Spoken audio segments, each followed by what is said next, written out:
Hey guys, it's Courtney here. Welcome back to my channel. If you're new here, then it's great to have you, and if you've seen some of my previous videos, then thank you so much for clicking on today's. Today I'm going to be talking to you through the pros and cons of breastfeeding and pumping breast milk. So if you think that that's something that will interest you, then watch till the end of the video.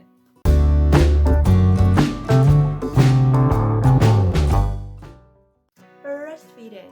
So the pros of breastfeeding are: number one, customized breast milk for your baby. So breastfeeding means that your baby's feeding on demand, and breast milk changes depending on the time of day your baby feeds, the age that your baby is, and the needs of your baby. So it means that the breast milk may be higher in calorific content, or it may provide certain hormones to help your baby relax and go to sleep. It may also provide certain antibodies that will help your baby if they're feeling ill or if they're in pain.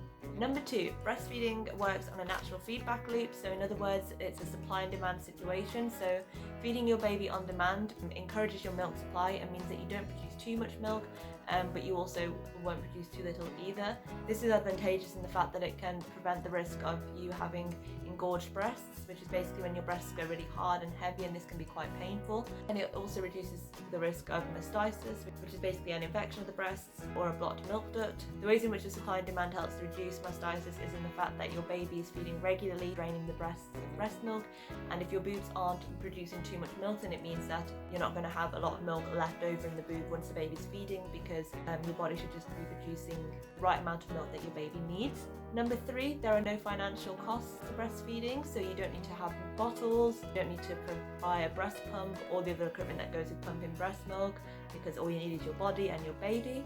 Number four, breastfeeding is convenient. So going on from the fact that you don't need any equipment, but also breastfeeding you can do anywhere at any time. You don't need to be hooked up to an electrical supply, and this means as well that it can be more discreet to breastfeed. Number five, breastfeeding provides easy soothing for your baby. So some studies have found that anxious babies or babies that are in pain or that are stressed really benefit from the calming effects of breastfeeding, because it can help their heart rate and their breathing to match the mother's. And number six, breastfeeding provides quality bonding time for the mother and baby. As you're probably already aware, skin-to-skin contact is really important, particularly for newborns, and breastfeeding provides a perfect opportunity for both the mother and baby to have skin-to-skin contact, which really allows a good relationship to form between the mom and baby. The breastfeeding cons.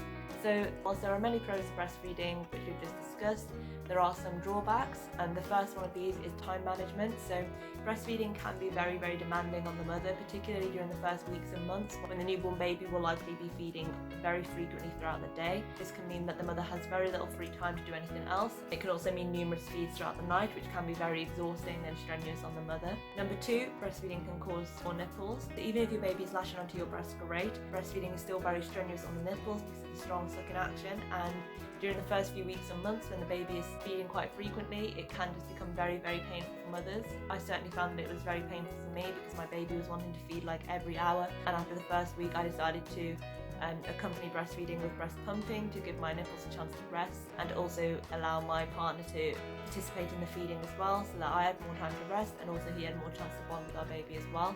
So that may be something for you to consider, and we'll be going through the pros and cons of pumping breast milk shortly. And that also leads me on to my final disadvantage of breastfeeding, which is the imbalance of childcare. So even if you have a very supportive partner or a very supportive family and friend, during the first few weeks and months, if the baby is wanting to breastfeed a lot, this can mean that the mother ends up taking on the primary care role for the child, which again is very strenuous on the mother. Okay, so on to breast pumping. So some of the pros of breast pumping is that it allows the mother to have more control over her time. So as you mentioned, with breastfeeding, it is very time consuming, and whilst some mothers may find that breast pumping is time consuming as well, I certainly found that it allowed me to manage my time better, because you can choose when you want to pump and where you want to pump, and it may also free up more time in between pumping sessions, because feeding your baby from a bottle, they're able to get milk a lot faster, so they're consuming more milk in a shorter amount of time, which may allow them to settle more quickly, or at least that's what I found. Number two, pumping milk means that you can share the feeds with your partner or with friends or family, because they could feed the baby from a bottle whilst you go and do something else. And number three, pumping milk can help increase a mother's milk supply, particularly if it's follows a breastfeeding session. This is particularly helpful if mothers are trying to build up a milk supply in preparation for when they go back to work. They want their baby to continue drinking breast milk whilst they're away. Number 4, pumping milk can be better for a mother's mental health in terms of managing sleep deprivation. As mentioned earlier, pumping breast milk allows the mother and partner, or mother and friends or family, to share the feeds, which can allow more resting time for the mother, which can be particularly important for psychological well-being and for physical well-being depending on how needy the baby is.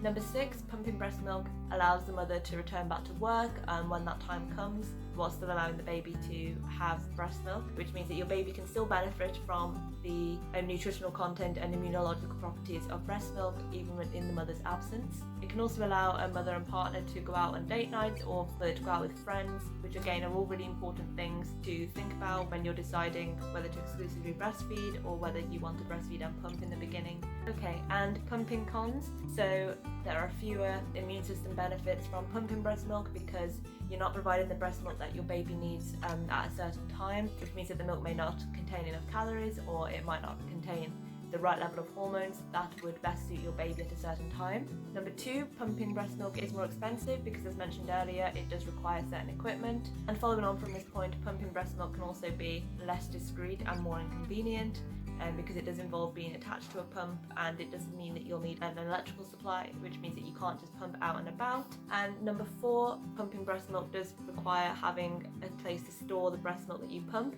and for women that are able to produce large quantities of breast milk, you may find that you run out of fridge or freezer space. I found that staggering my pumping sessions has really allowed me to still keep a few feeds ahead, but it's meant that I haven't accumulated too much that I've run out of storage room. So it's basically just finding out what works for you. Okay guys, so that's today's video summed up. Just a quick one really, just going over the pros and cons of both breastfeeding and pumping. Hopefully it will help you in making your decision on what you choose to do. Again, remember, there is no right or wrong decision. Ultimately, it depends on your circumstances. So really just weigh up the pros and cons, do your own research and decide what's best for you. Also, don't be afraid to change your mind. As I say, I was set on breastfeeding and I breastfed for the first week, but after many sleepless nights and lots of pain, I decided that breast pumping was the way forward for me. But if you guys find that you do breastfeed and you are really struggling, don't be afraid to try other options, and don't be afraid to go on to breast pumping, because it's still providing breast milk for your baby, which is loads better than formula. If you want more information about breastfeeding or breast pumping, or if you'd like to hear more about my personal experiences with both, then let me know in the comments down below. And if you found this video helpful, then please don't forget to share it with friends who might also benefit from this information. Again, if you did like today's video, then please don't forget to like and subscribe. It really does help me out. And if you'd like to follow me on Instagram, then it's just @courtbubble21. I'll put the name on the screen. And as always, it's been great talking to you guys, and I'll see you in the next one. Bye!